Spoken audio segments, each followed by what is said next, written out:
para pemilik waktu luang, selamat datang! Di video kali ini, kita akan melanjutkan alur cerita drama Korea berjudul Graceful Family episode keempat. Di episode lalu, jaksa Jo Tae-hyung yang menyimpan dendam membara akibat dihina Mo Seok-hee berusaha menjebloskan Seok-hee ke dalam penjara. Namun berkat Yeon-do yang berusaha mencari tahu kebenaran tentang kasus Seok-hee, Seok-hee pun akhirnya bisa bebas dari penjara. Dan selesai keluar dari penjara, Seok-hee pun mengajak Yeon-do untuk ke hotel. Ada apa sih sebenarnya Seok-hee ini? Untuk mengetahui jawabannya, tonton video ini ya. Namun sebelum kita mulai, jangan lupa klik subscribe, like, dan nyalakan notifikasi loncengnya ya, supaya bisa dapat update drakor dan film dari channel ini. Langsung aja kita bahas drakornya, check it out!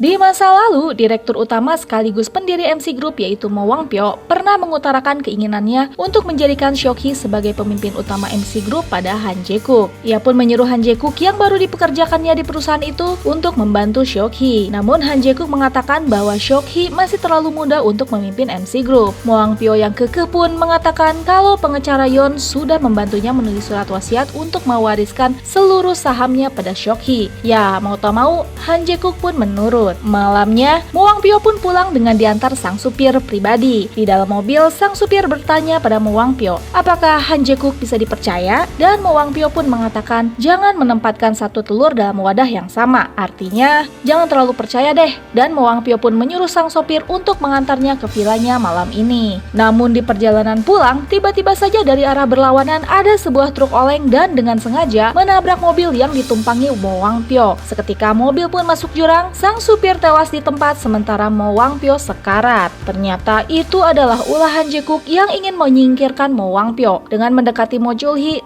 anak dari Mo Wang-pyo, dan menjadikannya direktur utama MC Group. Han Jae-kook pun ingin naik pangkat juga untuk menjadi pemimpin utama top, di mana jabatan pemimpin top setara dengan direktur utama dan sebenarnya pemimpin top lah yang selama ini mengontrol MC Group. Jadi ini mah kacang lupa pada kulitnya. Kembali ke masa kini, Seok-hee dengan antusias mengajak Yeon-do masuk ke dalam hotel. Di kamar, Seok-hee pun menyuruh Yeon-do untuk membelikannya pakaian dalam wanita yang baru. Yah, mau nggak mau, akhirnya Yeon-do pun terpaksa menuruti permintaan Seok-hee. Rupanya, Seok-hee sengaja ke hotel cuma untuk numpang mandi. Ya, selama ia di penjara, ternyata ia nggak pernah mandi karena nggak biasa mandi di tempat umum. Wah, emang dasar sultan ya, mandi aja harus ke hotel segala. Jadi, buat yang kemarin sempat mikir yang nggak tentang Seok-hee, segera sterilkan kembali pikiran Anda ya.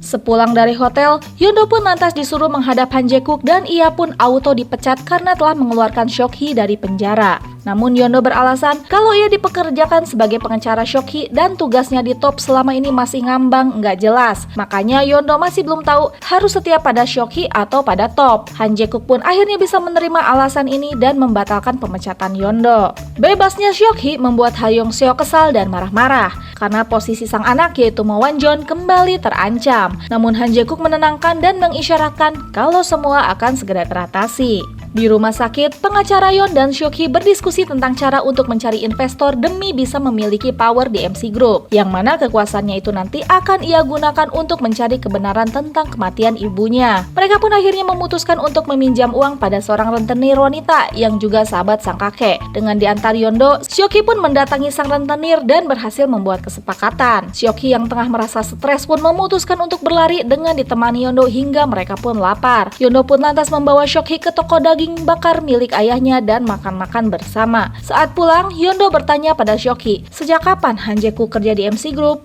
Seok-hee menjawab, sudah 15 tahun. Yeon-do pun auto ngahuleng alias bengong. Seok-hee pun bertanya tentang ibunya Yeon-do dan Yeon-do cuma bilang, ibuku pergi jauh. Di kantor top, seluruh anggota sedang stres karena belum menemukan cara menjatuhkan menteri lingkungan yang menghalangi MC Group untuk meraih keuntungan. Namun, berkat kejelian Hwang Bo-joyong sang hacker, mereka pun akhirnya bisa menjatuhkan menteri lingkungan melalui kasus istrinya yang ternyata menggunakan busana bermerek yang ilegal. Ya, namanya orang penting. Gegara kasus busana aja bisa jadi jatuh pamor. Sang menteri pun akhirnya mengundurkan diri dan hambatan MC Group pun akhirnya menghilang. Itulah seramnya top, bisa mengontrol pejabat dan mengotak-atik serta meretas data pribadi demi keuntungan MC Group. Yeon-do pun kembali tersadar dengan siapa sebenarnya ia bekerja. Mo Chul-hee sebagai PLT alias pelaksana tugas di MC Group saat ini berniat memanfaatkan kondisi Mo Wang Pyo dengan segera mengumumkan penunjukan Mo Wan Jun sebagai dirut utama MC Group esok hari, bertepatan dengan peringatan hari kematian ibunya alias istri Mo Wang Pyo. Di sisi lain, rupanya pengunduran diri sang Menteri Lingkungan berimbas pada upaya Seok-hee dalam meminjam dana pada sang rentenir wanita. Sang rentenir pun mengatakan pada pengacara Yeon, jalan satu-satunya agar Seok-hee bisa menjadi pemimpin MC Group adalah penunjukan langsung oleh pendiri MC Group yaitu Mo Wang Pyo yang mana saat ini tengah koma. Namun ia pun akhirnya meminjamkan dana dengan jaminan setengah saham akan jatuh pada sang rentenir jika Seok-hee tidak mampu membayar. Sepulang dari rumah sang rentenir, pengacara Yeon pun pergi ke rumah sakit menemui Mo Wang Pyo yang tengah koma. Anehnya, pengacara Yeon malah melapor jika dana telah siap dan Seok-hee bisa diangkat menjadi pemimpin MC Group pada Mo Wang Pyo. Loh, Jung Yeon-ja pun buru-buru menutup pintu kamar itu. Hari peringatan kematian pun tiba, seluruh keluarga berkumpul termasuk Choi Nari yang ikut datang dan bikin riweuh. Namun ia tidak bisa berkumpul bersama keluarga utama dan hanya bisa menunggu di ruang kerja Mo Chul-hee. Saat Mo Chul-hee hendak mengumumkan penetapan pemimpin MC Group, tiba-tiba saja Mo Wang Pyo masuk ke ruangan dengan diantar Jung Yeon-ja menggunakan kursi roda. Seluruh anggota keluarga auto cengok alias melongo. Kaget rewas melihat Mo Wang Pyo masuk ke ruangan dengan segar bugar, sehat walafiat. Mo Wang Pyo pun lantas mengedipkan mata pada Seok-hee yang sedang berkaca-kaca melihat sang kakek telah sehat kembali. Dan tanpa basa-basi, Mo Wang Pyo pun mengatakan, "Aku Mo Wang Pyo menyerahkan MC Group dan seluruh perusahaan pada cucuku Mo Seok-hee sebelum aku meninggal." Dan episode keempat pun selesai. Gimana nih para pemilik waktu luang? Makin penasaran aja kan ceritanya? By the way, ternyata selama ini sang kakek sudah sadar ya, namun beliau diam-diam baik. Dan Jung Yeon-ja pun ternyata ada di pihak Mo Seok-hee. Padahal Seok-hee selama ini menganggap Jung Yeon-ja adalah mata-mata Ha Yong Seo. Punya bakat intel juga ini Ibu Jung Yeon-ja ya. Penasaran dengan kelanjutan kisahnya? Nantikan episode kelimanya ya. Terima kasih sudah menonton channel ini. Dadah!